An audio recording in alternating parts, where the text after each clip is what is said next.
A'udzubillahi minasyaitonirrajim. Bismillahirrahmanirrahim. Assalamualaikum warahmatullahi wabarakatuh.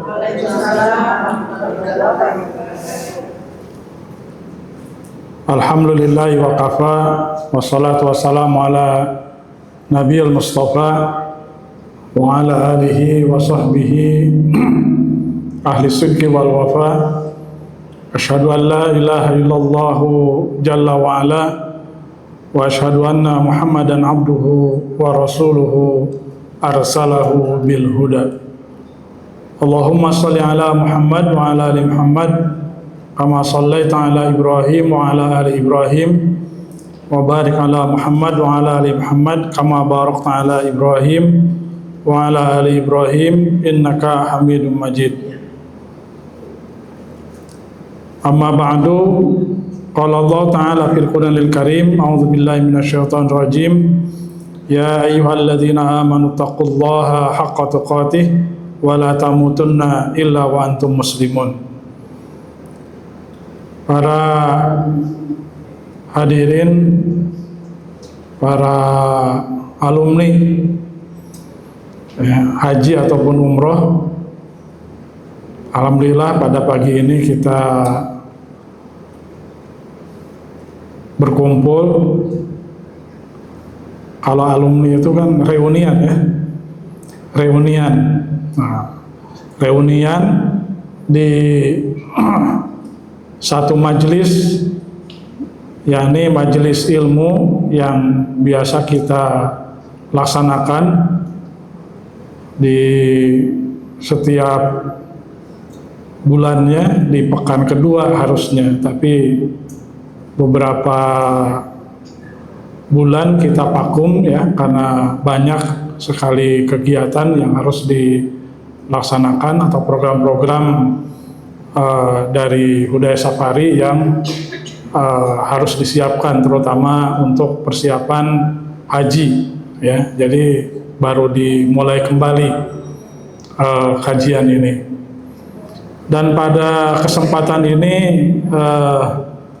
kita akan coba mereview ya, mengingat kembali ataupun mengulang kembali, mengembalikan ingatan kita pada peristiwa-peristiwa ibadah yang kita lakukan di Tanah Suci. Kalau yang belum, mudah-mudahan insyaallah ya semuanya akan dapat panggilan dari Allah Subhanahu wa taala ya. Semuanya akan dapat panggilan insyaallah. Nggak usah khawatir ya, nggak usah khawatir. Ya, nanti ada panggilan Tanah Suci, ada panggilan tanah air, tanah pertiwi, ada juga panggilan tanah abadi ya. Kalau nggak dipanggil sama tanah pertiwi, nah, nanti insya Allah akan dipanggil oleh atau panggilan Tanah Suci ya. Kalaupun nggak dipanggil sama panggilan Tanah Suci ya, insya Allah semuanya pasti akan dipanggil oleh panggilan Tanah Abadi ya, Tanah Abadi. Tapi insya Allah ya kita hadir di sini dengan satu niat, satu cita-cita, satu keinginan ya, semuanya kita baik yang belum ataupun yang sudah ingin senantiasa berada atau berziarah datang ke Tanah Suci ya. Insyaallah ya kita berdoa. Makanya mungkin kita selalu berdoa ya, terutama pada kesempatan-kesempatan yang di situ ada doanya. Contoh misalkan sekarang banyak yang baru pulang hajian ini ya, dan nanti insya Allah sore nanti kafilah Haji Dewan Dakwah ataupun kafilah Hudaya Safari itu akan tiba di tanah air ini ya. Nanti biasanya kan dibawain oleh-oleh itu ya, atau ada tetangga kita yang dibawain oleh-oleh air zam-zam ya, walaupun cuma apa ya cuma sedikit, ya kita jangan ngambil sedikitnya, tapi ngambil berkahnya. Ya, ketika kita minum, kita doa, ya Allah, mudah-mudahan saya bisa minum dari sumber yang aslinya. Sambil berdoa, Allahumma inni as'aluka ilman nafi'a wa rizqan thayyiba wa shifaan min kulli da. Ya, itu yang dicontohkan oleh Rasulullah Sallallahu Alaihi Wasallam. Tapi berdoa dengan doa permohonan yang lain juga itu boleh, ya, silakan. Ya. Jadi mudah-mudahan kita bisa minum dari sumber airnya langsung, ya, yakni di Mekah, yakni di Masjidil Haram. Ya. Itu jadi doa, ya. Mudah-mudahan dengan doa itu bisa menghantarkan, ya, bisa menghantarkan kita ke. Saya membaca sekilas ada beberapa peristiwa yang terkait dengan haji ini, ya. Ada 1-2 keajaiban, ada 1-2 itulah yang namanya panggilan, ya. Panggilan tanah suci itu, Masya Allah, ya. Ada namanya itu Abdullah atau Abdurrahman Qaddafi, ya. Itu dari mana? Qaddafi itu dari mana? Libya. Ya, seorang pemuda dari Libya itu dia sudah mencita-citakan ingin berangkat haji. Ya, berangkatlah dia ke bandara. Tapi ketika sampai di bandara, di paspornya atau di manifest penumpang pesawatnya itu tidak ada nama dia, nggak terdata. Padahal dia sudah membawa semua perbekalan. Saya harus berangkat gitu. Dokumen sudah lengkap semuanya, ya. Tapi qadar Allah itu tidak ada gitu, sehingga dia tidak bisa masuk ke pesawat, ya. Sehingga dia tidak bisa masuk ke pesawat. Akhirnya ditinggalkanlah dia, ya, si Abdurrahman Qaddafi ini di bandara, ya. Berangkatlah pesawat itu. Tapi baru belum jauh penerbangan itu di 10 menitan mungkin, ya. Itu pesawat tersebut mengalami kerusakan sehingga memaksanya harus kembali ke bandara. Maka kembalilah pesawat itu untuk perbaikan, diperbaiki, ya, diperbaiki. Dan yang Abdurrahman Qaddafi itu dia tidak mau beranjak dari bandara tersebut walaupun pesawat sudah berangkat, dia nggak mau pulang. Pokoknya saya akan nunggu di sini sampai berangkat. Masya Allah, ya. Pesawat itu balik lagi, ya, diperbaiki, berangkat lagi, rusak lagi, balik lagi, bingung, ya, baik teknisinya maupun pilotnya. Akhirnya pilot ingat, oh iya, itu mungkin ini kerusakan ini ada satu yang tertinggal, ada jamaah satu yang tertinggal yang tadi dia berkeinginan untuk berangkat tapi tidak ada di manifest nama-nama penumpangnya. Akhirnya dia diajak, ya, akhirnya dia bisa naik pesawat, dan pesawat itu setelah dia naikin itu lancar sampai ke tanah suci. Masya Allah, ya. Itu yang namanya panggilan Allah Subhanahu wa Ta'ala, ya. Itu yang ajaib. Nah, jadi kita harus yakin, ya, harus yakin. Dan banyak, ya, kejadian-kejadian yang lainnya, gitu kan, ya, yang lainnya. Apalagi haji tahun ini juga banyak masalah-masalah yang terkait, ya, dengan visa, ya, misalkan. Udah masuk ONA, istrinya berangkat, suaminya nggak bisa berangkat, ya. Orang yang banyak uang pun, ya, yang haji furoda itu ternyata visanya dibatalkan. Yang sudah bayar mahal-mahal pun itu nggak bisa berangkat, ya. Ada yang mengatakan inilah keadilan Allah Subhanahu wa Ta'ala, bahwa berangkat haji itu bukan masalah semata-mata masalah finansial, ya, masalah finansial. Tapi itu masalah ya tadi panggilan dari Allah Subhanahu wa taala. Nah, ini sekilas untuk mereview. Jadi kita harus yakin, ya, harus yakin ketika kita berdoa, ketika kita meminta kepada Allah Subhanahu wa taala terkait dengan ibadah haji ini, maka kita mintakan, ya. Nggak ada yang mustahil bagi Allah, nggak ada yang susah bagi Allah Subhanahu wa taala, ya. Bagaimanapun kalau dia sudah panggilan, insya Allah, ya. Jadi yang sabar, ya, ibu ataupun para jamaah sekalian yang belum terpanggil, insya Allah, ya, pasti semuanya akan dipanggil, ya, ya, begitu. Baik, kita lanjutkan, ya, ke mukadimah, ya. Haji, ya, itu bukan hanya sebuah ibadah, bukan hanya sebuah ritual, ya, tetapi haji itu adalah sebuah pewarisan nilai dan perjuangan. Haji itu mudah, ya, melaksanakan ibadah haji itu nggak ada yang susah. Oh, itu doa-doanya susah, nggak ada yang susah, ya. Doa-doanya itu nggak ada yang susah, haji ataupun umroh, ya. Ketika tawaf misalkan, ya, itu apa bacaannya ketika tawaf itu?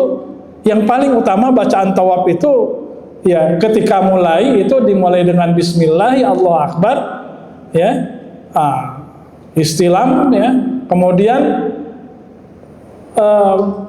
berputar, ya, tawaf mengelilingi Ka'bah, dan bebas doanya, zikirnya juga bebas, silahkan doa masing-masing. Makanya di Hudaya itu nggak ada bimbingan doa, semuanya diserahkan ke masing-masingnya. Karena kenapa? Karena persoalan masalah, ya, itu yang tahunya itu adalah masing-masingnya. Selesaikan dia langsung dengan Allah Subhanahu wa taala mulai zikir dan doanya secara khusyuk, ya. Tidak dibimbing sama dalam pengertian doanya dipimpin oleh pembimbing misalkan, ya. Nah, adapun doa khususnya yang harus dibaca ketika tawaf itu adalah hanya antara rukun Yamani dengan Hajar Aswad. Doanya apa? Baca Rabbana atina fid dunya hasanah wa fil akhirati hasanah wa qina adzabannar. Doa sapu jagat, semua kita hafal. Ada nggak yang nggak hafal Rabbana atina fid dunya hasanah? Ya, itu gampang nggak? Gampang. Sisanya itu terserah kita mau doa apa gitu kan, ya, mau baca apa. Yang jelas itu perbanyak mengingat, perbanyak menyebut nama Allah Subhanahu wa taala ketika tawaf itu. Itu ritualnya. Al-Hajju Arafah, ya. Haji itu adalah di Arafah. Intinya haji itu adalah keberadaan seseorang ketika di Arafah, ya. Perbanyak di situ doa, perbanyak di situ memohon ampun, perbanyak di situ taubatan nasuha. Tapi ada doa yang utama yang harus diperbanyak, harus diucapkan ketika di Arafah itu apa? La ilaha illallah wahdah la syarikalah lahul mulku wa lahul hamdu wa huwa ala kulli syai'in qadir. Itu juga hafal semua, ya. Itu yang diperbanyak. Jadi nggak ada yang susah. Secara ritual, ya, secara pelaksanaan bacaan, ya, amaliyah dari haji ataupun umroh itu mudah sesungguhnya, ya. Kalau hanya sekedar ritual saja, yang capek itu apa? Ya, yang menguras banyak tenaga itu, ya, itu jalannya gitu kan, ya, jalannya. Nggak apa-apa, ya. Orang namanya ibadah, ya, itu masya Allah banyak keajaiban. Yang tadinya susah jalan jadi lancar jalannya. Yang nggak bisa jalan, yang di kursi roda itu setelah haji atau ketika melaksanakan ibadah haji itu kursi rodanya ditinggalkan, ya, banyak itu. ya. Tergantung bagaimana kuatnya keyakinan dia kepada Allah Subhanahu wa taala, ya. Nah, jadi ibadah haji itu bukan hanya sekadar ibadah ritual, tetapi itu ada sebuah pewarisan nilai, bahwa banyak sekali nilai manfaat, ya, yang Allah berikan, yang Allah tampakkan, ya, yang Rasulullah Sallallahu Alaihi Wasallam informasikan kepada kita tentang nilai-nilai tersebut. Bukan hanya sekedar nilai spiritual, ya, bukan hanya sekedar nilai bagaimana memperbaiki hubungan kita dengan Allah, tapi nilai-nilai horizontal, ya, bagaimana kita memperbaiki hubungan kita dengan sesama manusia, ya. Itu sangat syarat sekali, ya, ibadah haji ataupun umrah itu dengan nilai tersebut. Nilai perjuangan, jelas itu butuh perjuangan, ya, jelas butuh perjuangan, ya, terutama ya kalau masih diberikan kesehatan, masih diberikan kemampuan secara fisik, wah itu ibadah haji itu dimanfaatkan, karena memang ibadah haji itu butuh fisik, ya. Tawaf aja itu, apalagi kalau banyak, ya, lagi padat, tawaf itu butuh tenaga, butuh energi, ya, butuh pengorbanan, harus desak-desakan dengan banyak orang, dengan berbagai macam keinginan, ya. Sa'i juga sama, ya, sa'i. Kalau dari sini ke Kebonjeruk berapa kilo ya? Berapa kilo dari Kebonjeruk ke sini? Berapa? 12 kilo, ya. Itu kalau di sana 12 kilo itu nggak berasa, ya, nggak berasa, ya. 12 kilo itu kurang lebih dari Mina ke Arafah, kurang lebih 12 kilo itu, ya. Atau dari Mekah ke Muzdalifah, ya, kurang lebih 12 kilo itu, ya. Atau kalau kita gabungkan, ya, itu tawafnya di lantai 2 atau di lantai 2, ya, sekali putarnya itu 2 jam, ya, 2 jam sekali, satu putarannya itu 1 jam lah, ya. Satu putarannya itu 1 jam, ya. Terus ditambah dengan sa'inya, dapatlah 15, ya, dapatlah 15, ya. Sa'inya saja itu kurang lebih 4 kilo, ya, lebih 4 kilo, ya, itu sa'inya itu, ya. Ada ininya, ada hitungannya, ya. Nah, itu semua kan butuh tenaga, butuh perjuangan, dan itu mewariskan kita dalam kehidupan ini. Kita tuh butuh nilai dan perjuangan dalam ibadah itu. Kita dituntut untuk berjuang, untuk berkorban, ya. Nggak usah jauh-jauh lah, ya. Sekarang untuk bisa sampai ke sini itu kan butuh perjuangan, betul nggak? Ya, untuk bisa sampai hadir dalam pengajian itu juga butuh perjuangan. Mana hujan, ya, enaknya ini musimnya musim liburan, anak-anak dibagi rapot, cucu-cucu mulai masuk ini, ngajak healing, ngajak ya, perjuangan, ya, untuk hadir bisa ini, mau healing mau ngaji nih, ya, itu butuh perjuangan, ya. Nah, jadi sekali lagi, haji itu bukan hanya sebuah ibadah, tapi itu sebuah pewarisan nilai, ya, dan perjuangan.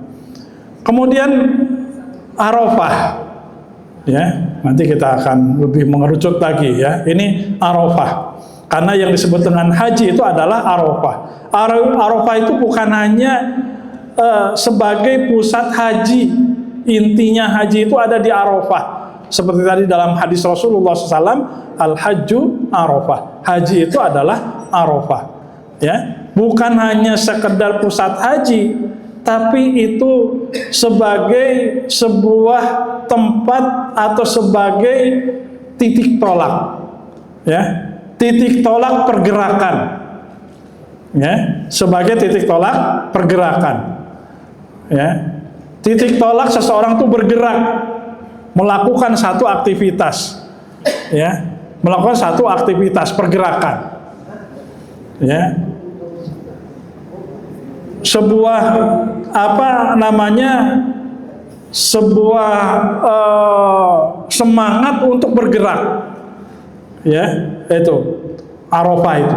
Jadi kalau seseorang sudah sampai di Arafah itu mestinya tercas kembali, ya, semangatnya itu. Ada dorongan yang kuat untuk bergerak. Ya, ada dorongan yang kuat untuk bergerak. Dan di Arafah itu tidak lama. Hanya dari zuhur, ya, setelah zawal, ya, dari setelah zuhur sampai maghrib. Ya, setelah itu dia dituntut untuk bergerak kemana? Ke Muzdalifah. Ya, jadi ini sebuah isyarat kepada kita bahwa Arafah itu adalah sebuah tempat atau sebuah momen, sebuah kesempatan untuk dijadikan sebagai titik tolak. Titik tolak kemana? Titik tolak bergerak kemana? Kepada yang lebih baik. Bergerak kepada yang lebih positif, kepada ada peningkatan, ya, ada peningkatan, ya. Jadi seolah-olah ketika selesai dari Arafah itu dia terlahir kembali sebagai manusia yang baru, gitu, ya. Nah, dan nanti kita contohkan bagaimana Rasulullah SAW itu menjadikan Arafah itu sebagai titik tolak. Bagaimana melepaskan para sahabatnya di Arafah itu untuk menjadi duta-duta di berbagai penjuru dunia ini. Itu titik tolaknya berangkat dari Arafah. Ya, berangkatnya dari Arafah. Kemudian di Arafah itu terjadi, ya, pada masa Rasulullah SAW itu khutbatul wada. Khutbatul wada. Khutbatul wada itu adalah khutbah perpisahan. Ya, khutbah perpisahan. Khutbatul wada itu kapan dilakukan? Khutbatul wada itu terjadi ketika hajatul wada, ketika haji perpisahan, haji terakhir, ya, terjadi ketika haji terakhir, ya. Kapan? yakni pada tanggal 9 Zulhijjah pada tahun 10 Hijriah, di mana Rasulullah SAW pada waktu itu melakukan ibadah haji bersama para sahabatnya, dan itu adalah haji terakhirnya Rasulullah SAW. Ya. Nah, dan ini sebuah momen yang penting dalam perjalanan umat Islam. Ya, haji wada, yang di dalam haji wada tersebut disampaikan khutbah perpisahan oleh Rasulullah SAW, itu menjadi momen yang penting, ya, dalam perjalanan umat Islam. Ya. Nanti Rasulullah menyampaikan khutbatul wada, dan itu diriwayatkan dalam banyak riwayat yang sahih. Ya, apa saja yang disampaikan nanti oleh Rasulullah SAW ketika khutbah wada itu, pesan-pesan Rasulullah SAW kepada umat Islam sampai hari kiamat nanti. Ya, apa yang harus mereka perhatikan, apa yang harus mereka lakukan. Ya, Rasulullah SAW memberikan arahan-arahan tentang Islam, memberikan arahan-arahan tentang amaliyah ibadah, ya, tentang tauhid dan lain sebagainya.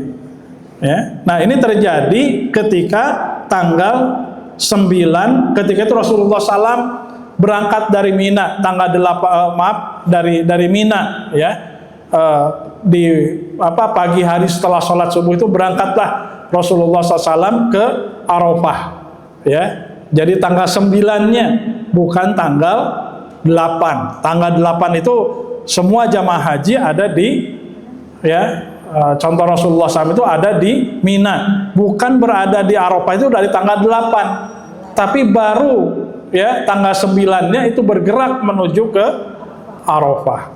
Dan Rasulullah SAW itu pada tanggal 9 di pagi hari usai sholat subuh berangkatlah Rasulullah SAW dengan menaiki onta yang beliau beri nama Al-Qaswa. Ya, sesampainya di Arafah, Rasulullah SAW berhenti di tempat yang agak tinggi, ya, dan disitulah Rasulullah SAW ada penyambung suaranya. Rabi'ah bin ada sahabat yang namanya itu lupa saya, bin Rabi'ah, ya, Ibnu Rabi'ah, itu menyambungkan suara Rasulullah Sallallahu Alaihi Wasallam, menyampaikan pesan-pesan Rasulullah Sallallahu Alaihi Wasallam. Ya, Ibnu Rabi'ah ini suaranya lantang, suaranya kencang sekali, ya. Jadi menyambung suara Rasulullah Sallallahu Alaihi Wasallam. Nah, tempat tersebut itulah yang sekarang diabadikan, di mana Rasulullah SAW itu menyampaikan khutbah wadahnya tersebut. Itu tempat tersebut sekarang berwujud menjadi Masjid Namirah, ya, Masjid Namirah. Itu Masjid Namirah. Masjid Namirah itu masjid yang terbesar kedua, ya, terbesar kedua di Mekah, ya, terbesar kedua di Mekah. Masjid Namirah itu walaupun besar, ya, muat jutaan orang di situ masuk, ya, akan tetapi difungsikan hanya setahun sekali, ya, dipakainya hanya setahun sekali di situ tuh, ya, dipakai sholat. Masjid gede-gede hanya dipakai sholat itu ketika hari Arafah saja, ketika tanggal 9 Zulhijjah, ya. Sisanya di mana? Ditutup, ya. Sisanya bagaimana? Ya, setahun sekali pokoknya dibukanya itu, ya, di Masjid Namirah itu, ya. Nah, jadi itu peristiwa. Nah, disitulah Rasulullah SAW menyampaikan khutbah wada.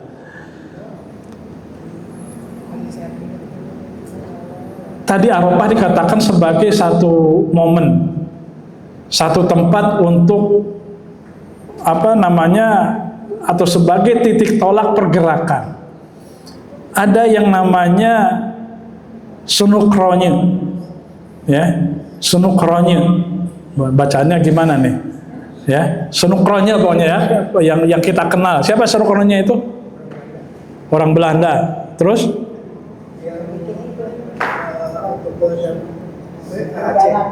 Ya, yang bagaimana bisa menjajah ke mengusahakan membantu Hindia Belanda, ya, untuk melakukan penjajahan, untuk menundukkan umat Islam yang ada di Nusantara ini, ya, yang ada di Indonesia ini.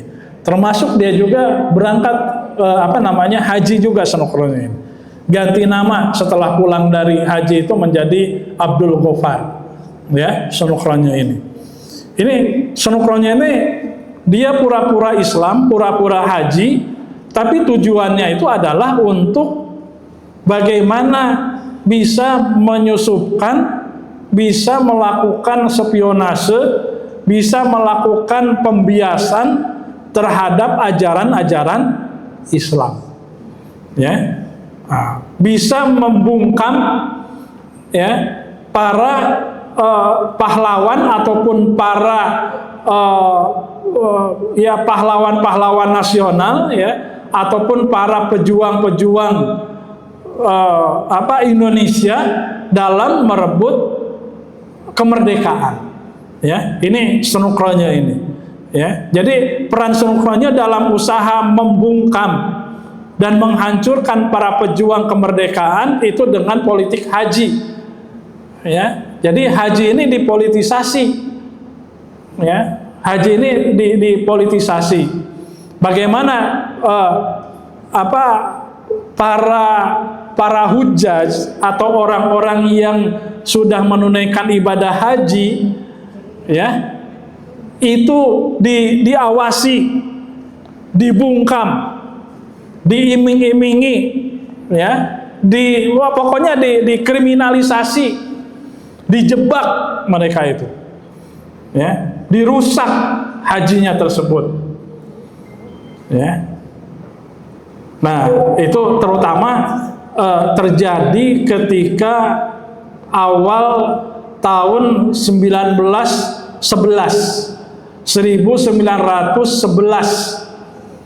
ya. Itu di sini di mana, kalau dulu berangkat haji itu kan pakai apa?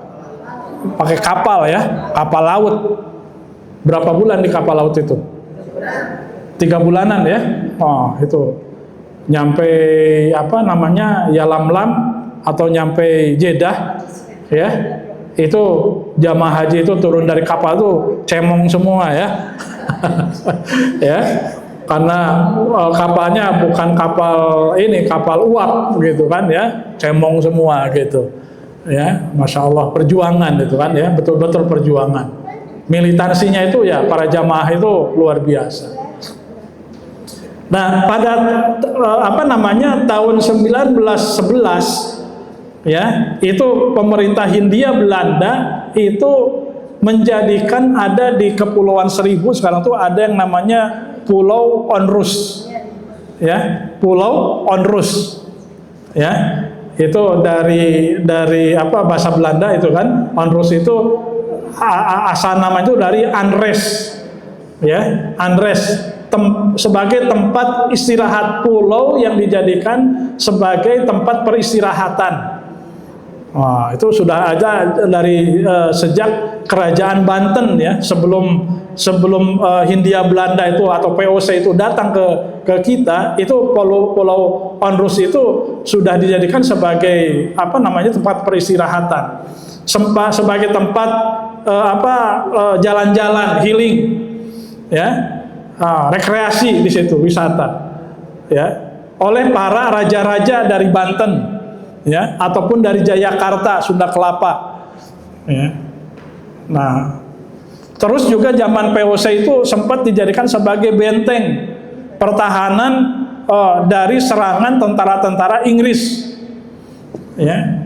Nah, tibalah pada tahun 1911 itu Pulau Onrus itu di situ tuh ada pangkalan, ya, atau ada pelabuhan, ya, tempat bersandarnya kapal-kapal besar, dan disitulah bandara atau pelabuhan haji itu di situ, di Pulau Onrus, ya, sebelum Tanjung Priuk di situ, ya. Dan Pulau Onrus itu dijadikan, ya, covernya itu sebagai tempat karantina para jamaah haji, baik yang mau berangkat, ya, ataupun yang datang dari tanah suci. Dan disitulah Sunukrono itu menjalankan sebuah program bagaimana melakukan deislamisasi, ya, melakukan ataupun menyimpangkan pemahaman tentang Islam, membelokkan, ya, dilembagakan yang namanya haji itu. Jadi ada aturannya, yang boleh berangkat ibadah haji itu harus yang penghasilannya sekian. Dan disitulah praktek-praktek pemerasan, praktek-praktek korupsi itu sudah dimulai. Itu pada zaman itu di dalam pengelolaan haji itu ternyata udah ada, ya, bukan tahun kemarin saja gitu kan, ya, atau tahun sekarang gitu kan, ya, yang menggunakan dana haji untuk infrastruktur itu katanya gitu kan, ya, itu dana haji, ya, itu yang umat Islam itu dipakai untuk infrastruktur 10 tahun yang lalu, ya. Ada pengakuan dari dari Kemenag gitu kan ya, ataupun dari orang-orang yang memang punya kewenangan itu, ya. Ya, sisanya itu kemarin tahun yang lalu ya, sebelum pemerintahan itu berganti, itu banyak sekali ya dana haji yang diselewengkan, ya. Kuota haji itu yang diperjualbelikan, wah campur aduk gitu kan, berapa triliun gitu kan ya, berapa triliun ya, itu uang haji itu yang diselewengkan. Nah itu di Pulau Andros itu ada. Sampai ada sebuah aturan ya, bahwa itulah panggilan haji ataupun hajah itu dimulai dari situ ya. Yang berhak untuk menggunakan peci putih ya, itu hanya orang-orang yang sudah haji. Yang belum haji itu dilarang ya, dipanggil haji. Kalau sekarang mah ya itu siapa aja tuh boleh pak gitu. Tapi kalau pas di putaran ya, di putaran yang si abang itu dikasih Pak Ogah ya, Pak Ogah dikasih gope itu kan, oh terima kasih Pak Haji, oh itu ya, amin, nah gitu kan ya, amin, kita aminkan saja gitu kan ya, ya, kenapa? Karena pakai putih gitu kan ya, belum tentu dia sudah haji ya, dan itu menjadi panggilan khusus atau panggilan khas karena memang itu sudah diberlakukan pada masa Hindia Belanda ya, tidak boleh sembarangan orang yang pakai. Saya juga masih kecil nggak berani pakai peci putih itu ya. Hanya memang orang-orang yang sudah berangkat ke sudah haji yang pakai ini itu ya, pakai peci putih itu ya. Itu semua warisan dari ya panggilan haji ya, ataupun pakai peci putih, yang berhak pakai peci putih adalah Pak Haji atau Bu Haji. Kalau Bu Haji apa ya ininya ya? Kerudung, nah ya, kerudungnya gitu. Ya. Itu semua jerat-jerat ya yang yang dipasangkan oleh Sunukronya bagaimana menjebak umat Islam. Ya. Dan itu di Pulau Andros itu. Ya. Orang itu dikarantina, terutama jamaah haji yang baru pulang itu dikarantina bukan hanya semata-mata untuk mengkarantina penyakit, bukan, tapi itu semacam untuk pendataan, ditandain nih orang siapa aja nih, itu ya. Kalau macam-macam nanti pulang haji, itu gampang, udah ada datanya, tinggal diciduk, tinggal dikriminalisasi, itu didata, bukan hanya semata-mata dikarantina dari penyakit. Orang nggak apa-apa juga ya, orang nggak punya penyakit apa-apa itu harus ya, itu mau tidak mau harus masuk karantina ya. Dan ternyata itu dalam penuturan sejarah itu adalah sengaja dilakukan oleh Hindia Belanda ya, untuk apa?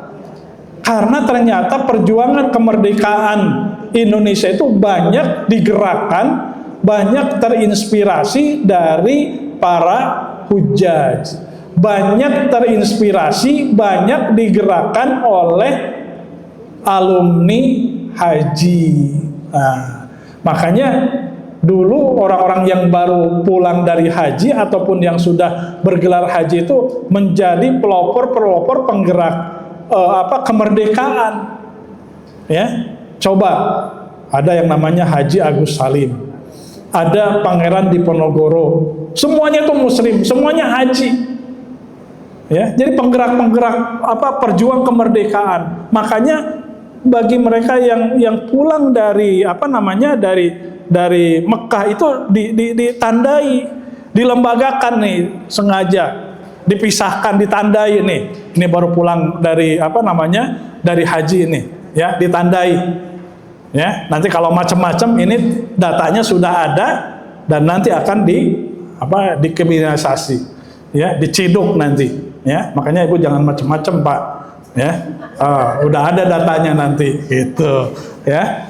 Nah, jadi itu politik haji yang terjadi pada zaman Hindia Belanda. Ya, maka di sini sangat penting sekali kita memahami ibadah haji sebagai sebuah gerakan dakwah.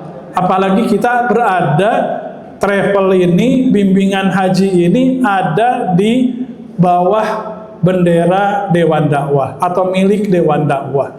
Maka mau tidak mau, ya, ini kita harus memahami betul bahwa kita itu punya peran, ya, dalam sebuah gerakan dakwah, ya, dan peranannya itu ada pada, ya, termasuk yang harus memerankan itu adalah para hujaj, para alumni haji.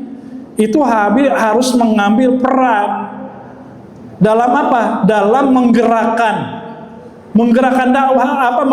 Menggerakkan dakwah. Ya, maka kita ambil judul, ya, pada masa ataupun tema pada pengajian ini adalah para alumni Tanah Suci itu harus atau sama dengan itu duta dakwah ilallah, ya, harus menjadi duta-duta dakwah, harus menjadi pelopor-pelopor dakwah, ya. Nah, bagaimana dakwah yang bisa dilakukan nanti kita akan lihat.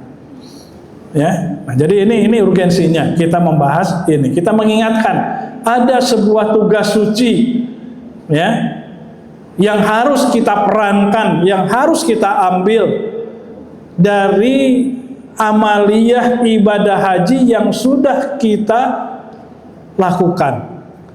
Dari ibadah haji atau sebagai alumni haji ataupun umroh, ada peran yang harus kita mainkan, yakni menjadi penggerak dakwah.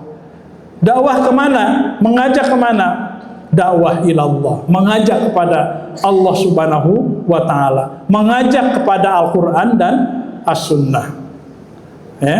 Oke. Baik. Jadi ketika Rasulullah SAW sampai di mana? Di Arafah, tadi kembali lagi.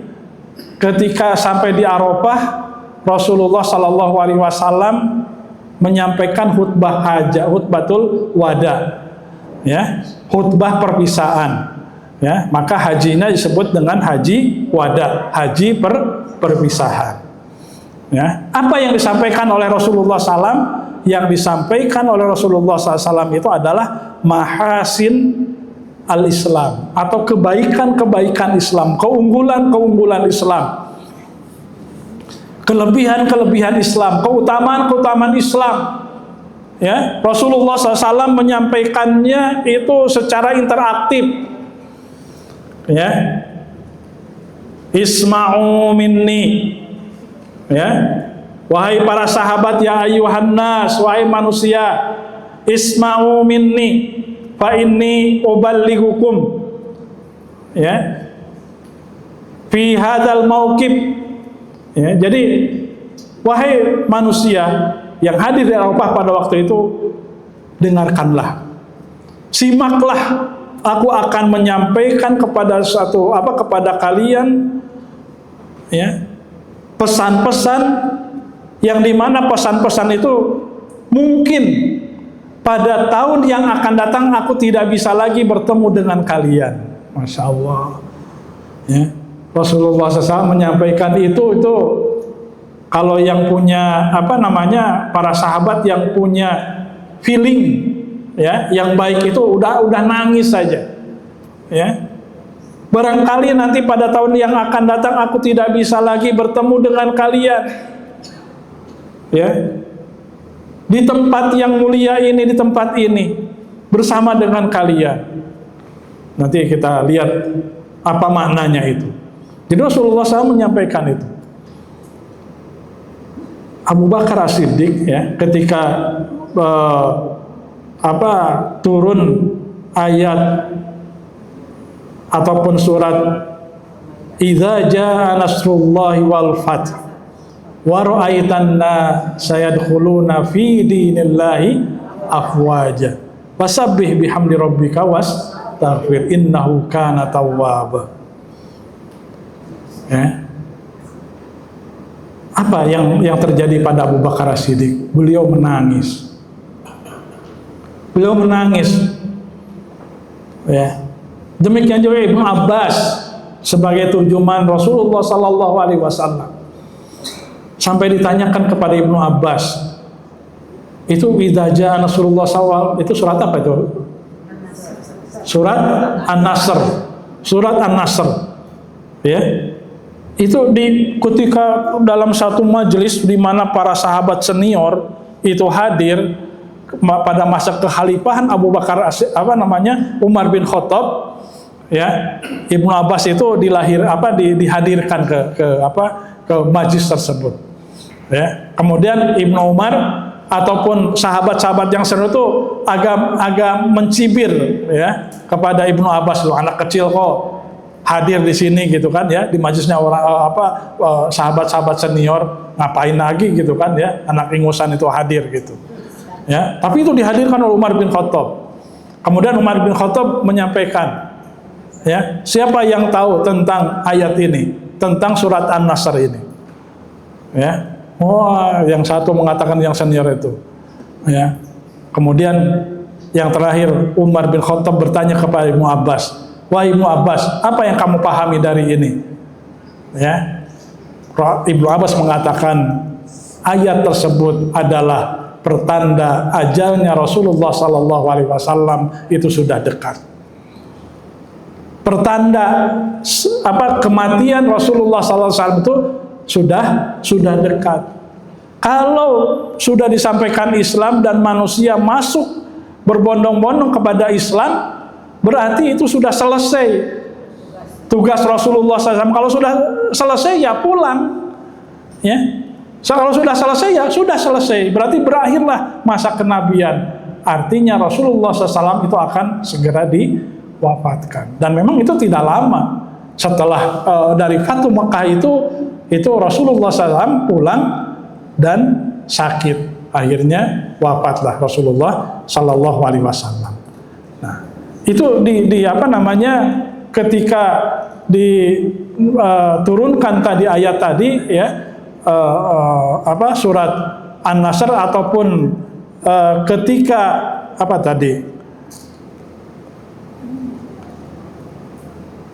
ketika Rasulullah SAW menyampaikan khutbatul wadanya, itu adalah menyampaikan tentang mahasinul Islam, kebaikan-kebaikan Islam, ya.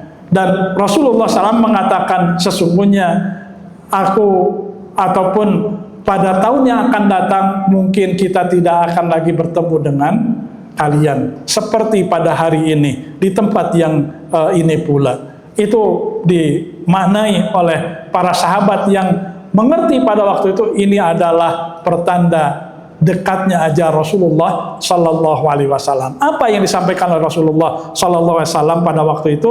Yang pertama adalah tentang alamiyatul Islam, tentang universalisme ajaran Islam, bahwa ajaran Islam itu berlaku bukan hanya di Arab saja, ya, bahwa Islam itu berlaku bukan hanya di Madinah saja, bukan di Mekah saja, bukan di Arab Saudi saja, tapi Islam itu akan berlaku di seluruh alam ini,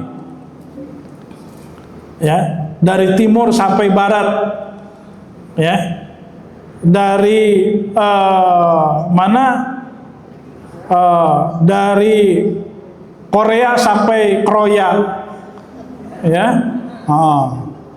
dari Maroko sampai Merauke, ya, dari Sabang sampai Merauke, itu semuanya berlaku, ya, Islam itu, ya, Islam yang yang diyakini oleh kita di sini itu sama dengan Islam yang dilakukan di bumi manapun, belahan bumi yang lainnya. Secara prinsip, secara dasar itu sama, ya, sama, kecuali yang mengatasnamakan Islam tapi ada embel-embel yang lain. Islamnya itu adalah sama, Ya, secara prinsip Islam itu sama. Ya, dia masuk dengan syahadat, ya, dia ada sholat, ya, ada rukun-rukun Islamnya, ada rukun-rukun imannya, ya, selama itu sama, artinya itu adalah Islam. Kiblatnya sama, ya, nabinya sama, Allahnya juga sama, ya, ibadahnya juga sama, menghadap juga ke satu arah yang sama. Itu satu pembelajaran ketika ibadah haji itu. Ya, bagaimana seluruh umat manusia ini itu adalah ummatan wahidah, satu umat, ya, satu kesatuan, ya. Dan ajaran Islam itu berlaku untuk semuanya, ya, sampai hari kiamat nanti, ya, sampai hari kiamat nanti. Ya, jadi itu menunjukkan tentang bagaimana universalismenya atau keumuman mencakup semua wilayah, ya, teritorial gitu kan, ya. Islam itu berlaku. Islam itu dilaksanakan dengan cara yang sama, ya, dengan cara yang sama.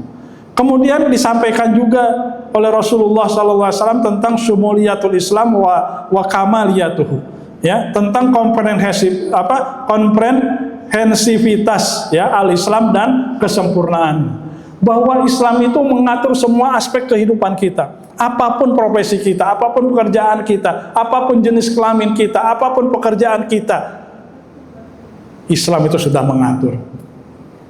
Ya, Islam itu sudah mengatur. Apapun jabatannya manusia itu, Rasulullah SAW sudah mencontohkan. Ya, kalau ada orang diberikan kelebihan, ya, keunggulan dalam ilmu pengetahuan, orang tersebut disebut apa? Hah? Orang itu disebut apa? Genius. Genius, orang Yunani. Genius. Kalau orang itu mencapai puncak dalam pidato, orang itu disebut apa? Demosthenes, ya, Demosthenes. Kalau seorang itu mencapai puncak dalam peperangan, dia disebut dengan Hannibal. Ya, tahun 80 90-an itu di TV itu ada film seri The E-Team. Ya, pernah mungkin, ya, Bapak, ya, The E-Team itu. Itu ya, film seri, ya. Film seri dulu masih ada di TVRI dulu, ya, belum ada TV-TV swasta yang TVRI. Itu ada film The E-Team. Itu menggambarkan satu kelompok orang veteran perang di Vietnam, ya, dipimpin komandannya itu, pimpinnya itu oleh seorang ahli perang, namanya dia Hannibal. Nah, Hannibal itu ahli perang. Ya, jadi ketika seseorang mencapai puncak dalam peperangan, ya, dia disebut dengan Hannibal. Ya, kalau seseorang itu mencapai puncak dalam undang-undang, disebut dengan Solon. Solon, ya, bukan salon, bukan, ya, perundang-undangan. Kalau orang tersebut mencapai puncak dalam sastra, ya, dia disebut dengan Freakless. Dan kalau seseorang mencapai puncak dalam kebijaksanaan, orang tersebut disebut dengan Luqmanul Hakim. Tapi kalau ada orang yang mencapai semua keunggulan, semua puncak itu dicapai secara bersamaan, itulah Rasulullah Sallallahu Alaihi Wasallam. Ya. Mau apapun profesi kamu, mau jadi tentara, Rasulullah SAW ada sosok tentara. Jadilah tentara seperti Rasulullah SAW. Ya. Ada profesi sebagai pedagang, jadilah pedagang seperti Rasulullah SAW. Pedagang yang Islami, rumah tangga yang Islami. Ya, bertetangga yang Islami, bekerja yang Islami, apapun profesinya. Semuanya sudah dicontohkan. Itu menggambarkan bagaimana Islam itu komprehensif. Islam itu sudah menyediakan model. Makanya Rasulullah SAW itu satu-satunya ataupun satu di antara dua yang mendapatkan gelar sebagai teladan yang baik, uswatun hasanah. Dari Allah Subhanahu wa taala ada dua, Rasulullah SAW dan Nabi Ibrahim. Ya, kita punya Rasulullah SAW, laqad kana lakum fi Rasulillahi uswatun hasanah. Sungguh ada pada diri Rasulullah SAW itu adalah contoh yang baik. Karena memang ajaran Islam itu disediakan. Ya, mau jadi profesi apa? Seorang ayah, Rasulullah itu menjadi seorang ayah yang baik. Kalau kita berarti kalau kita mau menjadi ayah, ya, menjadi orang tua, jadilah orang tua yang Islami, yang seperti Rasulullah SAW. Jadi istri, ya istrilah menjadi istri yang Islami. Berumah tanggalah yang Islami. Apalagi yang kita lakukan sehari-hari ini yang berkait dengan kehidupan kita. Bergaullah yang Islami, berbisnislah yang Islami. Itu Islam menjawab semua kebutuhan itu. Dan itu semua hanya ada dalam Islam. Jangankan urusan-urusan yang besar, ya, urusan-urusan yang kecil saja Islam itu mengatur. Urusan kamar mandi, urusan ranjang, urusan cebok, ya, urusan yang itu aja diatur dalam Islam itu. Apalagi perkara-perkara yang besar, ya. Dan itu menunjukkan kesempurnaan Islam. Dan itu yang dikatakan, difirmankan oleh Allah Subhanahu wa taala, al-yauma akmaltu lakum dinakum wa atmamtu alaikum ni'mati wa raditu lakumul islama dina. Pada hari ini, ya, aku telah sempurnakan din kalian, yakni Islam. Islam itu adalah din yang sempurna, mengatur semuanya. Nggak ada din yang sesempurna Islam, yang mengatur semua aspek kehidupan manusia dari yang kecil sampai besar. Ada nggak dalam Taurat, dalam Injil, bagaimana caranya cebok, bagaimana caranya tidur, bagaimana ada 5 sunnah fitrah, ya, dalam Islam itu nggak ada. Bagaimana cara bergaul, ya, bagaimana cara bersuci, bagaimana cara, itu semua Islam itu sempurna, ya. Dan itu disampaikan oleh Rasulullah SAW. Bagaimana Islam itu, Islam yang telah dibawa oleh Rasulullah SAW itu sudah menjelaskan semua, ya. Dan para sahabat itu mengatakan tidak ada yang urusan yang halal dan haram, sampai pun tentang burung yang mengepakkan sayapnya di udara, sampai pun ikan yang ada di lautan yang terdalam, sampai pun semut yang ada di lubang yang gelap gulita, Islam itu sudah menjelaskan. Islam sudah menjelaskan, dan itu menunjukkan kesempurnaan Islam. Maka kalau sudah sempurna itu nggak perlu lagi ditambah, nggak perlu lagi dikurang-kurangi, udah pas aja itu yang sempurna, ya, gitu. Nah, itu sudah disampaikan Rasulullah SAW. Kemudian yang ketiga, Rasulullah SAW menyampaikan al-huquq al-insaniyah fil Islam, ya, menyampaikan tentang masalah hak asasi manusia.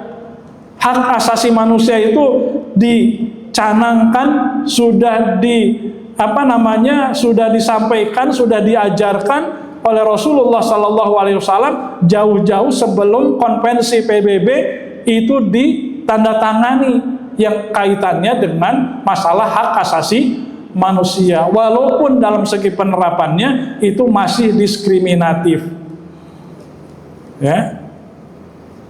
Dan hak asasi manusia, ya, di dalam Islam itu konsepnya itu sangat terkait dengan hak asasi Tuhan, hak asasi Allah Subhanahu wa taala.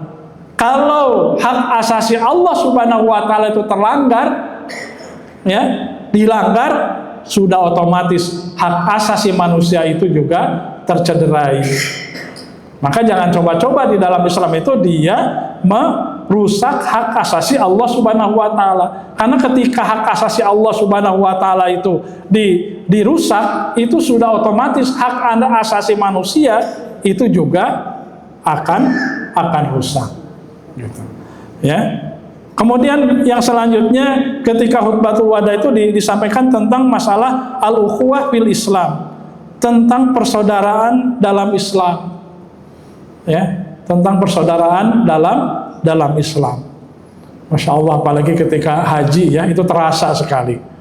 Bagaimana kita tuh punya saudara yang banyak, tapi tetap aja yang ketika kita baru sampai di pertama kali kita menunaikan ibadah haji ataupun umroh, ketika sampai di sana itu yang kita cari itu adalah, wah kalau udah ketemu sama yang peci ini ya, peci hitam begini ya, atau yang ketemu dengan benderanya merah putih, wah senang sekali gitu kan ya. Oh Indonesia, oh senang sekali gitu kan ya. Senang sekali, baru ditanya lagi. Nah itu kan terpanggil cinta tanah pertiwinya itu terpanggil, ya. Oh di mana Indonesia ya? Di mana Indonesianya? Di mana goa? Goa itu di mana ya? Ya pokoknya senang aja gitu kan. Ya mau di mana saja. Orang Singkil saya. Saya juga orang ini orang Kawi-Kawi, ya. Kawi-Kawi itu di mana lagi gitu kan ya. Tapi senang aja ketika menyebut Indonesia aja tuh udah senang, masya Allah. Berasa ketemu dengan saudara. Apalagi sudah ketemu sama satu kampung. Dari Payakumbuh. Nah, sama ya. Sekampung kita gitu kan ya. Ya udah deh lah ya, ngomong bahasa udah orang bahasa Awa saja gitu kan, bahasa Urang aja gitu kan ya, Urang Awa ini kan, gitu ya. Nah jadi itu terpanggil ukhuwah ya, tapi kita bisa bertemu dengan mana dari Afrika, dari yang ini ya, kadang-kadang kita suka iseng, ini orang hitam banget gitu kan ya, masya Allah, kita ini udah ini aja udah hitam gitu kan, ketemu alhamdulillah kita masih putih gitu kan ya, dibandingkan dengan orang itu, masya Allah ya. Tapi itu adalah saudara kita ya, saudara kita ya. Ada yang merasa putih ketemu dengan yang putih, lebih putih lagi, ya Allah gitu kan ya. Tapi itu saudara kita gitu kan.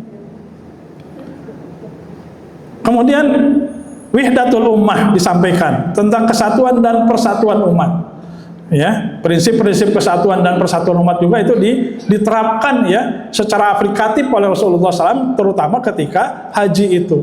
Ya, tidak ada bedanya. Al-musawah bainan nas, ya, prinsip persamaan egalitarisme ya antara manusia, sama manusia itu di hadapan Allah Subhanahu wa taala itu. Mau orang Arab, mau orang Ajam, ya, non Arab, ya, mau yang hitam, mau yang putih, mau yang bule, mau yang kuning, itu sama di hadapan Allah Subhanahu wa taala. Yang membedakan itu adalah ketakwaannya, keimanannya, ya, seseorang itu sama, ya. Mas'uliyatul rijal 'alan nisa. Nah ini secara khusus, secara individu. Di situ ada pesan yang disampaikan oleh Rasulullah SAW terkait dengan masalah keluarga, masalah rumah tangga. Bagaimana tanggung jawab seorang suami atas istrinya, atas keluarganya. Ya. Di situ secara khusus Rasulullah SAW itu memesankan, berpesan ya kepada para suami tentang keluarganya. Itu adalah tanggung jawab yang besar dan semua kita punya tanggung jawab itu, ya. Ya, seorang ibu itu untuk anak-anaknya, keluarga juga ada punya tanggung jawab, ya. Betapa besarnya tanggung jawab yang dipikul oleh kita itu. Tapi tidak sebesar yang dipikul oleh Rasulullah Shallallahu Alaihi Wasallam, ya. Kalau kita hanya dibebani dengan beban keluarga, beban anak, beban suami, beban istri, ya, tapi ya hanya sebatas rumah kita saja, Kalau kita tidak punya jabatan-jabatan yang sifatnya itu publik. Tapi kalau punya jabatan publik, ya terendahnya RT, tertingginya apa ya? Tertingginya apa? Tertingginya RT, tertingginya apa? Presiden lah. Presiden lah ya. Ibu nggak punya cita-cita jadi presiden 2 periode? Ya kalau dia punya jabatan-jabatan publik, ya itu juga harus dipertanggungjawabkan. Ya tanggung jawab di keluarga aja berat, ya kita ngoyo pengen ngambil peran sebagai penanggung jawab publik. Ya itu semua akan dimintai pertanggungjawaban. Ya kalau dalam konteksnya ibadah haji, ya yang punya tanggung jawab itu ya pembimbing, pembimbing. Makanya saya enak-enak ngeri-ngeri sedap gitu kan ya, ngeri-ngerinya sedap ya. Ya sedapnya enak, bisa ibadah, bisa berangkat gitu kan ya. Bisa ibadah terutama di tanah suci ya, tapi tanggung jawabnya itu berat, terutama ketika di imigrasi. Terutama kalau ada jamaahnya yang bermasalah, yang bermasalah. Ya sudah banyak lah ya, saya mengalami peristiwa-peristiwa yang memang itu mau tidak mau tanggung jawab kita, mau tidak mau itu kita harus di depan, sampai ada orang sini tanah tinggi, ada tanah tinggi dulu itu, ketika mau pulang dia ngap-ngapan begini, sudah di bandara, yang lain udah masuk ke ruang tunggu, ini saya bawa ke mana, ke rumah sakit di bandara untuk diperiksa, Saya katakan udah nggak apa-apa, yang lain pulang, ini saya tunggu yang sakit, dia bersama saya. Tapi alhamdulillah bisa turang bareng gitu kan ya. Walaupun ada juga yang berangkatnya 15 orang, pulangnya 14 orang, ditinggal di sana, karena wafat di sana. Itu juga besar tanggung jawabnya, masya Allah, Jadi kalau jangan ngoyo lah minta tanggung jawab tentang satu tanggung jawab yang ini, semuanya itu akan dipertanggungjawabkan, akan ditanya. Wa kullukum mas'ulun an ra'iyati, semua itu akan ditanya tentang kepemimpinannya, tentang tanggung jawab yang dia pegang tersebut, enak nggak enak gitu kan enak nggak enak gitu. Makanya ketika Abu Bakar As-Siddiq mendapatkan amanah sebagai khalifah, dia mengatakan inna lillahi wa inna ilaihi raji'un. Mudah-mudahan Allah memberikan perlindungan kepada saya untuk bisa melaksanakan amanah ini. Musibah gitu kan karena berat tanggung jawab sebagai khalifah itu. Berat untuk menggantikan posisi Rasulullah Shallallahu Alaihi Wasallam itu. Kemudian yang selanjutnya adalah tentang wujubu iltizam bil kitab was sunnah, kewajiban berpegang teguh kepada Al-Quran dan As-Sunnah. Itu juga pesan yang diwanti-wanti oleh Rasulullah SAW. Di dalam hidup ini kita harus berpegang teguh kepada Al-Quran dan As-Sunnah. Nah, jadi ini pesan-pesan Rasulullah SAW. Kemudian setelah Rasulullah SAW menyampaikan itu, Rasulullah SAW kemudian beliau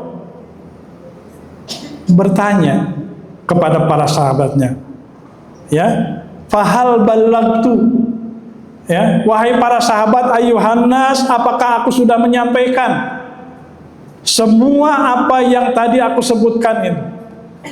Apakah aku sudah mengajarkan semuanya kepada kalian? Aku sudah mempraktekkan itu semua di tengah-tengah kalian. Aku sudah menyampaikan semuanya kepada kalian. Maka para sahabat yang waktu itu hadir menyampaikan bala. Maka Rasulullah SAW mengangkat tangannya, Allahumma syhad, Allahumma syahad, Allahumma syahad. Ya, falyuballighush syahidul ghaiba farubba muballighin aw amin sami. Rasulullah mengatakan, ya Allah saksikanlah. Saksikanlah ya Allah, saksikanlah.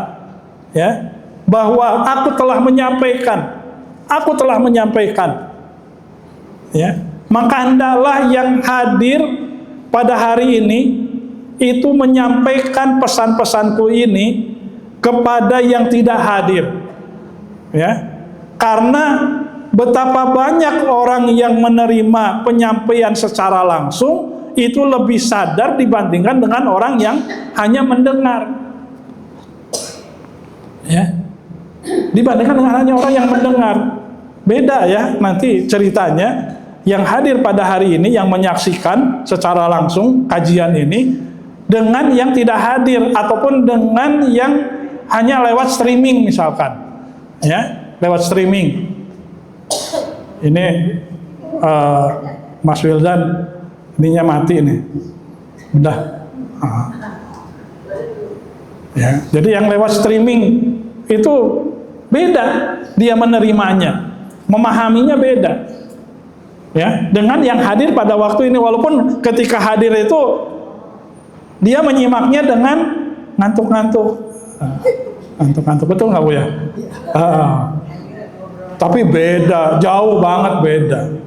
Ya, walaupun ngantuk-ngantuk beda jauh dengan yang di rumah sambil ini mau beda ya.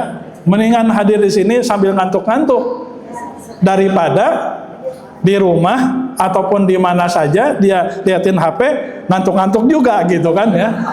Masih mendingan di sini ya hadirnya itu.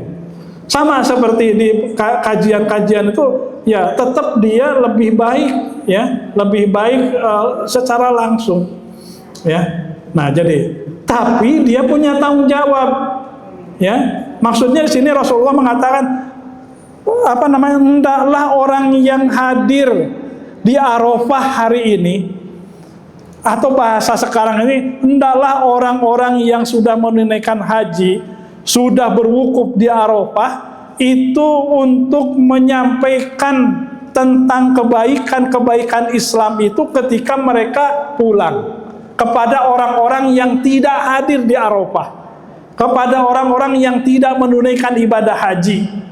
Hendaklah orang-orang yang hadir di Arafah kapanpun, tahun kapanpun, apakah semasa Rasulullah SAW atau masa sekarang ini, kemarin yang tahun 2005 ya, yang nggak haji itu tahun berapa kemarin?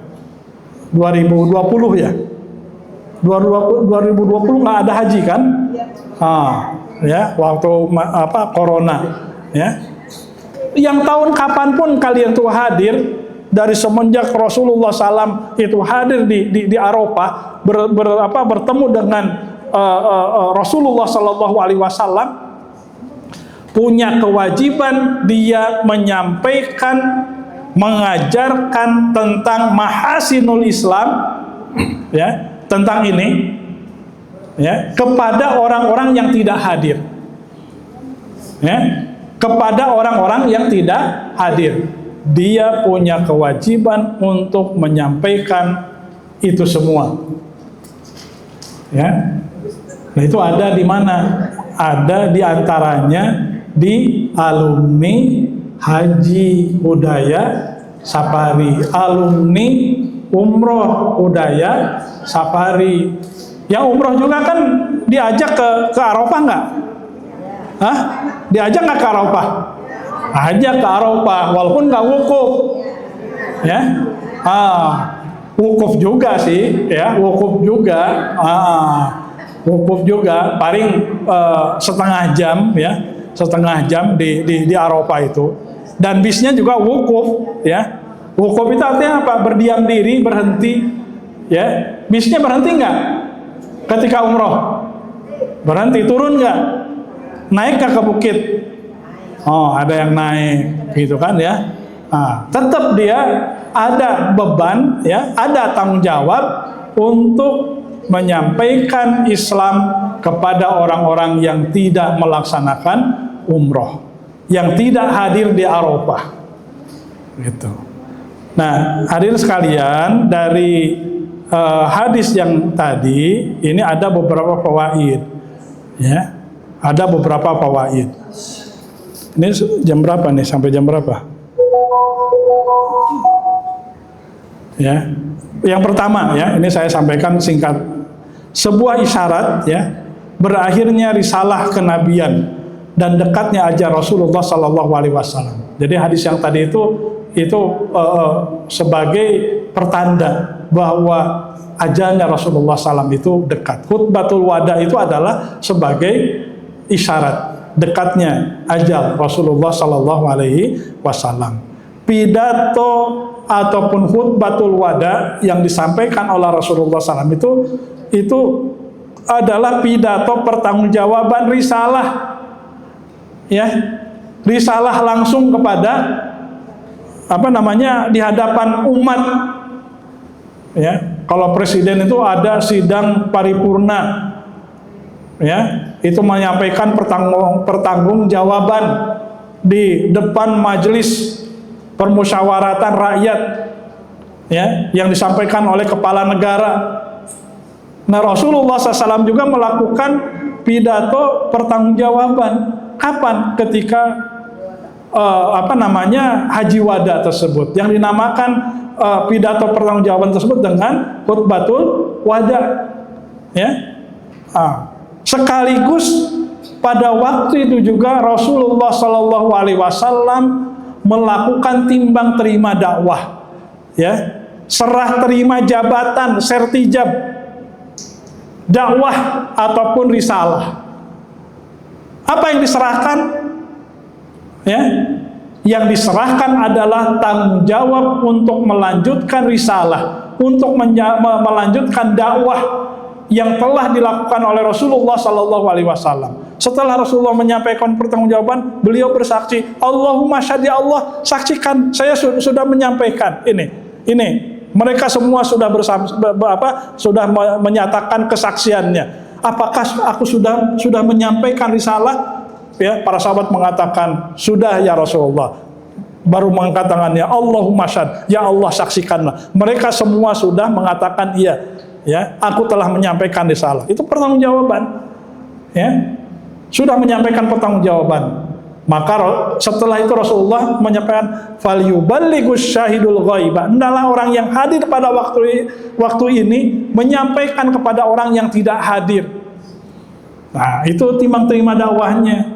Hendaklah orang yang hadir di Arafah kapanpun, ya, kapanpun, baik haji ataupun umroh, untuk melanjutkan, untuk menyampaikan dakwah seperti yang aku sampaikan selama ini. Hendaklah mereka menyampaikan tentang mahasinul Islam, tentang kebaikan-kebaikan Islam yang tadi, dimanapun dan kapanpun mereka itu berada.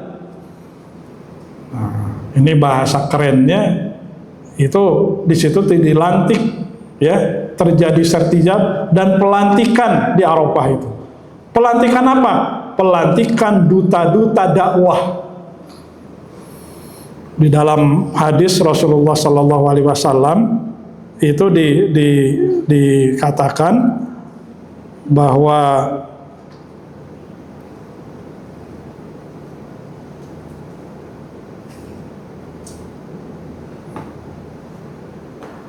wafdullah azza wa jalla thalathah, al-ghazi wal hajju wal mu'tamiru. Jadi duta-duta Allah itu ada 3, kata Rasulullah SAW dalam hadis yang diriwayatkan oleh Imam An-Nasai, ya. Duta-duta Allah itu, ya, itu ada 3. Siapa mereka? Al-ghazi, para pejuang, para tentara yang bertempur di medan perang. Wal haju, ya, para jamaah haji, ya. Wal mu'tamir, para jamaah umroh. Tuh, sertifikatnya mohon diterima, ya. Jadi para alumni haji dan umroh itu adalah dia secara tidak langsung sudah diangkat menjadi duta-duta besar. di wilayahnya masing-masing. Ya, di dalam hadis yang lain, al-ghazi fi sabilillahi azza wa jalla wal haju wal mu'tamir wabdullahi. Ya, da'ahum fa'ajabuhu wasaluhum fa'atahum. Ya, itu adalah duta-duta Allah Subhanahu wa taala. Apabila mereka berdoa, maka Allah akan mengijabahnya. Nah, ini kelebihannya nih. Ya, jangan disia-siakan ini. Apabila mereka berdoa, maka Allah akan mengijabahnya. Dia berdoa untuk dirinya, Allah akan mengijabahnya. Wasa'aluhu, dan apabila mereka memohon kepada Allah, meminta kepada Allah, fa'atahum, maka Allah akan memberikannya. Ya, kepada siapa? Duta-duta Allah Subhanahu wa taala. Siapa duta-duta Allah itu? Para alumni haji dan umroh. Siapa duta dakwah itu? Orang-orang yang pernah hadir di Arafah. Orang-orang yang pernah wukuf di Arafah, baik ketika umroh ataupun ketika haji secara khusus. Gimana Bu nih? Siap nggak? Kok berat banget ya? Hah? Enggak, saya mah enggak gitu kan ya. Ya, ini hakikat perjuangannya. Inilah pesan nilainya. Ya, inilah yang harus kita lakukan, ya, dan kita harus melakukan gerakan, ya, gerakan dakwah. Jadi itu sudah ada sertijab, ya, walaupun tidak dilakukan secara dengan protokoler yang ketat, ya, cenderung menjemukan, memakan biaya yang banyak. Silahkan kepada para duta-duta Allah Subhanahu wa taala untuk berbaris dan mendapatkan sertifikat serta bingkisan pahala dari Allah Subhanahu wa taala. Silahkan. Wow. Ya, enggak gitu kan ya, tapi praktis itu dilakukan. Ya. Jadi memang ini butuh pengorbanan, ya, butuh pengorbanan. Bahwa para hujaj yang haji di Arafah itu memiliki kewajiban menjadi duta-duta dakwah dan melanjutkan estafeta dakwah. Ya, melanjutkan estafeta dakwah. Walaupun dakwahnya itu ya tidak harus di mimbar, ya, tidak harus di masjid, ya, tidak harus di majelis taklim yang namanya dakwah itu. Semua kita punya atau harus mengambil peran dakwah ini, dan tidak harus dakwah itu dilakukan di masjid-masjid, majelis taklim, di mimbar-mimbar, atau di mana lagi yang kita ini, ya, yang umumnya itu dilaksanakan dakwah tersebut. Ya, kita bisa mengambil peran di rumah, di tengah-tengah masyarakat, ya, di dalam kehidupan sehari-hari, di tempat pekerjaan kita. Ya, ketika kita bertugas sebagai ibu rumah tangga, sebagai pekerja, sebagai pejabat, misalkan yang punya jabatan, ya, kita ambil peran, ya, dakwah tersebut semampu yang kita bisa. Nanti dijelaskan secara rincinya, ya, yang tugas kita ini apa saja. Di antara metode pembelajaran adalah belajar secara langsung, talaki kalau bahasa agama ini, ya, kepada ahlinya, karena ini akan lebih memahaminya. Nah, seperti ini, ya, kita kajian itu secara langsung ketemu dengan ustadznya, ya, dibandingkan dengan harus menonton live streaming misalkan, ya, atau lewat TikTok, lewat Instagram misalkan, ya, atau YouTube misalkan, ya. Sekarang kan udah banyak, ya. Nah, jelas yang secara langsung ini banyak, ya, kebaikannya, ya, keberkahannya juga ada, ya. Tapi yang live secara langsung juga, ya, melalui media-media sekarang media-media yang modern ini, itu kurang ya, Zoom misalkan ya, nah, itu tetap ya masih lebih baik yang hadir ya, bertalaki ya, bertatap langsung, bertatap muka langsung. Nah, seperti ini kan saya bisa melihat secara langsung ya. Ada yang melek, ada yang ini, ada yang nyantai gitu kan ya. Ada, alhamdulillah sini saya ngelihat nggak ada yang ngobrol ya, nggak ada yang ngobrol, alhamdulillah itu bagus ya. Kalau di jamaah-jamaah yang lain itu saya ngomong ada juga kajian di belakang misalkan ya, tapi di sini enggak, saya betul ya, betul itu harus tetap dijaga ya, harus tetap dijaga, dan itu adab majelis ya, tidak boleh kalau dalam kajian itu ketika ada ustadznya yang sedang ngaji ya, sedang ngobrol, sedang berbicara, sedang ceramah, menyampaikan nasihatnya, kita ikut ngomong ya. Nah, itu hilang rahmatnya ya, dia tidak akan dirahmati oleh Allah Subhanahu wa Ta'ala ya. Sayang banget gitu kan, udah jauh-jauh datang hujan-hujanan ya, ke sini udah ongkosnya banyak ya. Saya yakin ini ya, nge-grab tadi ya, nge-grab ya, yang dari ini nge-grab. Hah? Bajai. Kurang mah bajai ya. Ya. Udah naik bajai ke sini nggak dapat apa-apa gitu kan, ya kan sayang gitu. Ya, udah hujan. Ya, nggak dapat apa-apa. Minimal ya, kalaupun kita tidak ngerti, kita dapat rahmat dari Allah Subhanahu wa Ta'ala.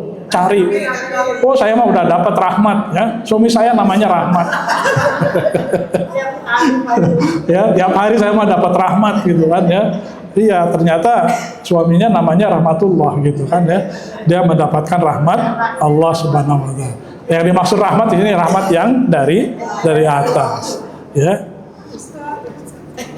Kemudian yang terakhir adalah dakwah hakikatnya tugas semua muslim, terlebih yang sudah melaksanakan haji ataupun umroh, bukan semata-mata tugasnya ulama ataupun orang yang khusus ya, orang-orang khusus ya. Jadi ini tugasnya kita semua ya, baik yang sudah menunaikan ibadah haji terlebih lagi ya, ataupun menunaikan ibadah umroh ya, ataupun ya yang belum, itu juga semua punya tugas untuk berdakwah ya, untuk berdakwah.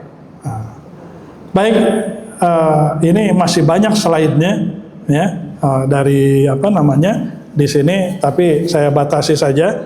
Ini masih ada waktu untuk tanya jawab, barangkali ada hal-hal yang belum dipahami atau hal-hal ada yang ditanyakan ya. Tapi insya Allah kalau kita ngaji ya, ikut kajian setiap bulannya ya, insya Allah kita akan banyak mendapatkan kebaikan, manfaat ya, insya Allah.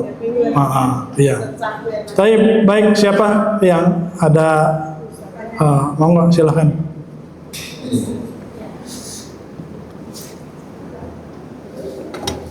Bismillahirrahmanirrahim. Assalamualaikum warahmatullahi wabarakatuh. Saya berikan pertanyaan, mudah-mudahan Pak. Tadi yang di Eropa itu Rasulullah khutbah terakhir itu melakukan haji yang berapa ya Ustaz, kalau boleh tahu ya? Yang pertama itu, yang kedua kan kalau kita pergi umrah atau haji suka beli oleh-olehnya ke tetangga, ke saudara, ke temannya. Ada yang berpikiran beli sana banyak itu kan repot awalnya. Bagaimana kalau campur dengan ikan abang? Jadi di sana misalnya 1 kilo, di sana jadi terlalu 1 kilo, campur deh tuh Ustaz gitu loh. Biar mereka banyak itu baik-baiknya atau jelek apa gimana gitu. Ketiga pertanyaannya, ini ada yang selalu risih dengan umrah atau haji yang sudah usia sepuh ya. Nah katanya maaf ya Ustaz, agak ini itu istilahnya kalau sunnah masuk itu sembarangan datang itu bagaimana? Ada yang beranggapan pernah bilang saya sama kalau beli baju biar aja nanti ketemu kerak saya guyurin aja di kerak gitu buat saya semuanya biar aja bentar lo kering katanya udah udah jalan lagi di bareng musuh mungkin ada yang sudah pengalaman bagaimana caranya gitu yang berkesan itu saya susah terima kasih ya. Ya,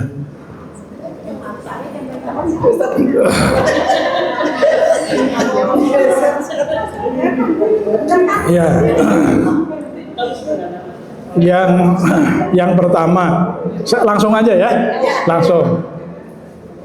Tuh, yang pertama lupa lagi tadi. Haji yang keberapa Rasulullah Shallallahu Alaihi Wasallam? Ya, itu dikatakan namanya itu Hajjatul Wada. Berarti itu haji yang terakhir. Haji yang terakhir. Berapa kali Rasulullah SAW itu yang menunaikan ibadah haji? Ya mungkin sekali itu.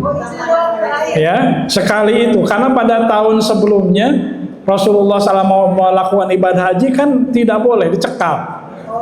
Cuma sampai Hudaybiyah.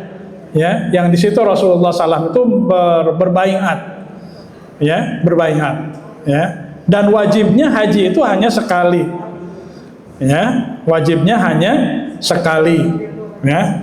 Jangan tanya lagi Rasulullah itu hajinya haji apa? Haji Mansur, haji apa namanya? Haji Abidin atau haji apa gitu kan ya, jangan ditanya lagi tuh kan, itu hajinya haji wada yang dimaksud di sini. Ya, ya umrohnya mungkin sekali dua kali juga ya. Wallahu alam bishawab ya. Saya nggak ngitungin haji yang keberapa gitu kan ya. Ya, mungkin beberapa kali ataupun yang hanya sekali ya, tapi syariat itu mengambil mengambil istinbat hukum bahwa wajib haji itu hanya sekali ya. Bahkan sekarang ada fatwa dari Ustadz Erwandi itu, dia mengeluarkan pendapat bahwa khusus untuk masyarakat Indonesia haji itu tidak wajib lagi, Bu. Haji itu tidak wajib lagi, ya, Ustadz Dr. Erwandi, ya, ini belum lama ini ya, 2 pekan inilah ya, ini ada berita beliau mengeluarkan atau berpendapat ya bahwa warga negara Republik Indonesia ya itu sudah tidak wajib haji lagi dengan beberapa pertimbangan. Ya, pertama itu diantaranya masa tunggunya ya itu sudah sampai 50 tahun ya. Sekarang kita daftar haji baru berangkat 50 tahun keburu mati. Ya, ada juga yang bisa berangkat haji tapi menggunakan dananya dana talangan. Nah itu juga dana talangan itu bermasalah juga, ya. Nah, semacam itu diantara pertimbangannya, ya. Makanya kalau kita sudah menunaikan ibadah haji, alhamdulillah, ya, alhamdulillah. Nah kemudian yang kedua tentang yang beser. Oh, oleh-oleh dulu.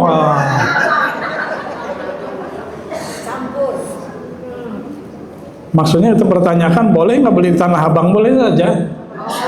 Oleh-oleh itu, ya, boleh, ya, boleh aja. Kan nggak bilang-bilang juga ibu ataupun tetangga nanya ini beli di Tanah Abang ya, gitu.